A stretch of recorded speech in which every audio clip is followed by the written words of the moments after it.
thousand, among which not one officer was found alive.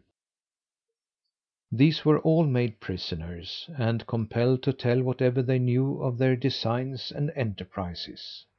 Among other things, that the governor of Panama had notice sent him 3 weeks ago from Carthagena, that the English were equipping a fleet at Hispaniola, with a design to take Panama, and, beside, that this had been discovered by a deserter from the pirates at the river de la Hacha, where they had victualled.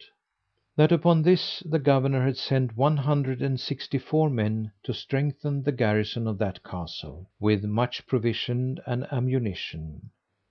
The ordinary garrison whereof was only 150 men, but these made up 214 men, very well armed.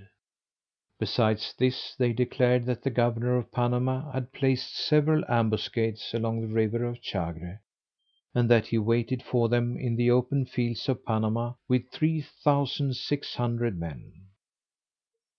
The taking of this castle cost the pirates excessively dear, in comparison to what they were wont to lose, and their toil and labour was greater than at the conquest of the Isle of St. Catherine; for, numbering their men, they had lost above 100, besides 70 wounded. They commanded the Spanish prisoners to cast the dead bodies of their own men from the top of the mountain to the seaside, and to bury them. The wounded were carried to the church, of which they made an hospital, and where also they shut up the women. Captain Morgan remained not long behind at St. Catherine's, after taking the castle of Chagre, of which he had notice presently; but before he departed, he embarked all the provisions that could be found, with much maize, or Indian wheat, and cassave, whereof also is made bread in those ports. He transported great store of provisions to the garrison of Chagre, whencesoever they could be got.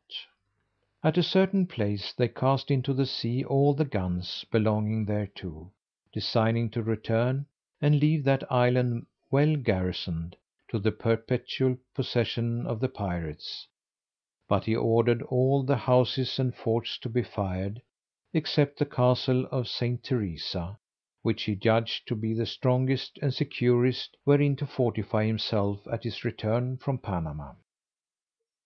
Having completed his arrangements, he took with him all the prisoners of the island, and then sailed for Chagre, where he arrived in 8 days. Here the joy of the whole fleet was so great, when they spied the English colours on the castle, that they minded not their way into the river, so that they lost 4 ships at the entry thereof, Captain Morgan's being one; yet they saved all the men and goods. The ships too had been preserved, if a strong northerly wind had not risen, which cast them on the rock at the entry of the river. Captain Morgan was brought into the castle with great acclamations of all the pirates, both of those within and those newly come.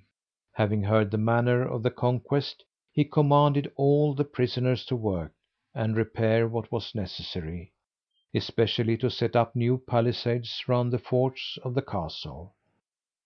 There were still in the river some Spanish vessels, called Chatten, serving for transportation or merchandise up and down the river, and to go to Puerto Bello and Nicaragua. These commonly carried 2 great guns of iron, and 4 small ones of brass. These vessels they seized, with 4 little ships they found there, and all the canoes.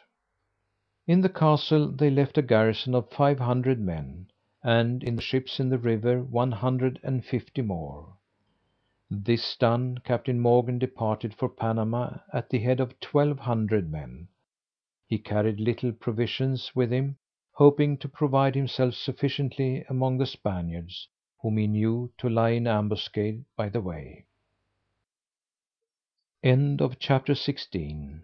Read by Lars Rolander.